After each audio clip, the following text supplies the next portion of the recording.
It is proposed in this series of talks that the inspired author of Genesis wishes us to see that the special manner in which Eve was created for Adam by God, being of one body, she was formed from his side, continued on, albeit in the fallen state, for a number of other blessed couples up to the time of Abraham, at which time it ended.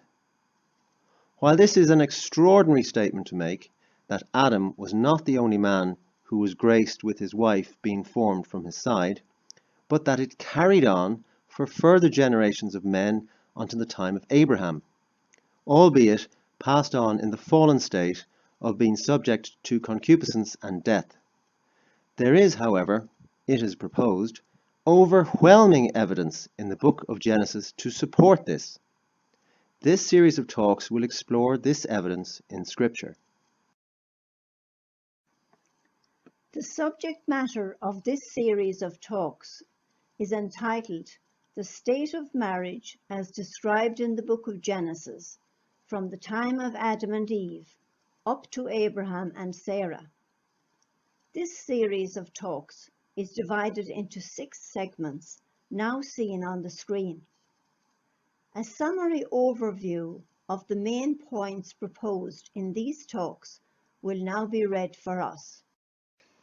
It is proposed in this series of talks that the inspired author of Genesis, whom tradition holds to be Moses, wishes us to see that the special manner in which Eve was created for Adam by God, being of one body, she was formed from his side, continued on, albeit in the fallen state, for a number of other blessed couples up to the time of Abraham, at which time it ended. In other words, the special nuptial blessing granted the first couple in the Garden of Eden, in which Eve was formed from the side of Adam, did not end there, but was also gifted to others, albeit passed on in the fallen state of being subject to concupiscence and death as a consequence of Adam's sin. This nuptial blessing ended, A, for Cain's descendants in the time of Lamech, B, for Seth's descendants, with the exception of Noah and his family, at the time of the flood, and C, for the whole world in the time of Abraham. By his death on the cross, and in the blood and water flowing from his pierced side, which several of the early church fathers described as the new Eve formed from the side of the new Adam, Christ has not only restored this blessed but fallen state for us, whereby each bride was formed from the side of her husband, but has in fact reopened for us the Garden of Eden. Christ did this so that each one of us might enter paradise, that is the Garden of Eden, to imitate and share, as male and female, that blessed nuptial state which graced Christ's own body on the cross, that is, with the bride formed from the side of her groom and of truly being of one body, a state of innocence and love that God had originally intended for our first parents in paradise, a state free from concupiscence and sin that will live forever. And Jesus said to the repentant thief on the cross, with emphasis added, "Truly I say to you, today you will be with me in paradise." Some minutes later, when Christ had died, we are told, one of the soldiers pierced his side with a lance, and immediately there came out blood and water. From St. John's Gospel, chapter 19. The Garden of Eden has been reopened for us. In simple terms, it might be said that what will be proposed in this series of talks is that from the creation of Adam and Eve in the Garden of Eden up to the time of Abraham and Sarah, Something very special concerning the love of a husband for his wife is described in the Bible as a gift from God, for the two were truly formed from the beginning as one body. This series of talks will examine the biblical evidence for this.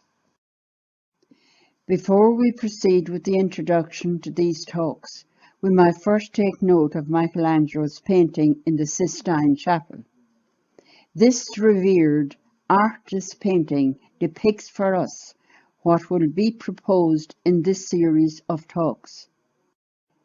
In his painting, Eve, see God's left hand, is already in the mind of God before Adam was created. For every male, God has predestined a unique female, and for every female, a male. We will begin now with the introduction to this series of talks. For the past 20 years, certain studies have been conducted on the state of marriage as described in the book of Genesis, from the time of Adam and Eve up to the time of Abram and his wife Sarah, a considerable number of years later. This series of talks is the fruit of that work. Although the findings or conclusions of this study, which will soon be outlined here, might at first sight appear as incredible or beyond belief, several Christians, some of whom have degrees in both scripture and theology, who have looked at the scriptural evidence for these findings, are united in their belief that what is presented here is true. There is no doubt that what will be proposed in this short study will come across as something new or unknown to the Church before, but really it is a simple development of what has always been taught in the Catholic Church, aided by the writings of the early Church Fathers. The approach taken will assume Mosaic authorship, that is, that Moses was a substantial author of the Pentateuch, and in particular the book of Genesis, and in addition it will assume as literal, historical those facts and details narrated in the first 11 chapters of Genesis, which the inspired author had so intended to be read and understood. Before going on to outline the basic findings of our study, a brief introduction to the central place that marriage holds in the Bible follows. In recent times, certain scholars have offered new and fresh understandings of the central place that marriage holds in the Bible. Dr. Scott Hahn, for example, who is Professor of Scripture in Steubenville Franciscan University in Ohio, has lit up the church with his writings and talks, and the emphasis he places on the series of covenants now seen on the screen throughout the Bible, which he proposes act like a golden thread linking the whole of Scripture together, beginning with the covenant of marriage in the Garden of Eden of our first parents, leading up to the new covenant established by Christ, which he notes in addition, like that of Adam and Eve, is nuptial in nature. He emphasizes how all the covenants are rooted in the first covenant of marriage in the Garden of Eden, which Jesus re-establishes on Mount Calvary in the blood and water flowing from his side on the cross. It should be noted in addition how St. John Chrysostom and St. Augustine and several of the early church fathers saw this flow of blood and water from Christ on the cross as the new Eve formed from the side of the new Adam. Dr. Brant Petrie, who is Professor of Scripture in Notre Dame University in New Orleans, has also noted how important, if not essential, this marital theme in the Bible is. In his recent series of lectures entitled Jesus the Bridegroom, the Divine Love Story in the Bible, he traces throughout the scriptures, beginning with the book of Genesis and leading up to the book of Revelation, the instances where this theme takes central stage.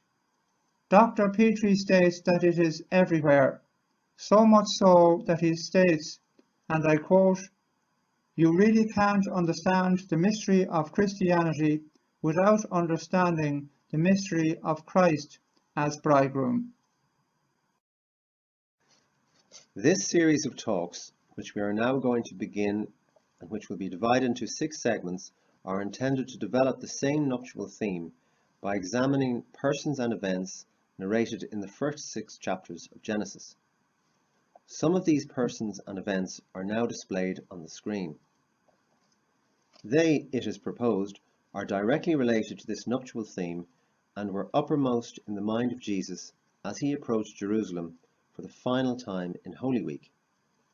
They have a vital bearing with the marital bliss and innocence our first parents were to have known for all eternity in the Garden of Eden. These persons and events in the early chapters of Genesis will form the basis of our subsequent talks, which are presented in the form of 5 questions that are as follows. 1. Created in the image and likeness of God. What does it mean when Scripture records that the first man, Adam, was created in the image and likeness of God? What was this unique dignity and grace which was given to the first person whom God created? 2. Cain and his wife. Where did Cain's wife come from? Did Cain marry one of his sisters? 3. The important account of Lamech and his family in Genesis chapter 4. Who was Lamech, and why is so much attention devoted to his named wives Ada and Zillah and to his family in chapter 4? 4. The genealogy of Genesis chapter 5. What is the significance of the genealogy in chapter 5, which curiously repeats the phrase, "and had other sons and daughters," when apparently only a son was mentioned before? 5. Noah and 4 marriages saved on the ark. Who were the 8 people on Noah's ark? And curiously, how is it that all 4 men were married with a wife? Let us then proceed to our second talk, Created in the Image and Likeness of God, which deals with the first question. What does it mean when Scripture records that the first man, Adam, was created in the image and likeness of God?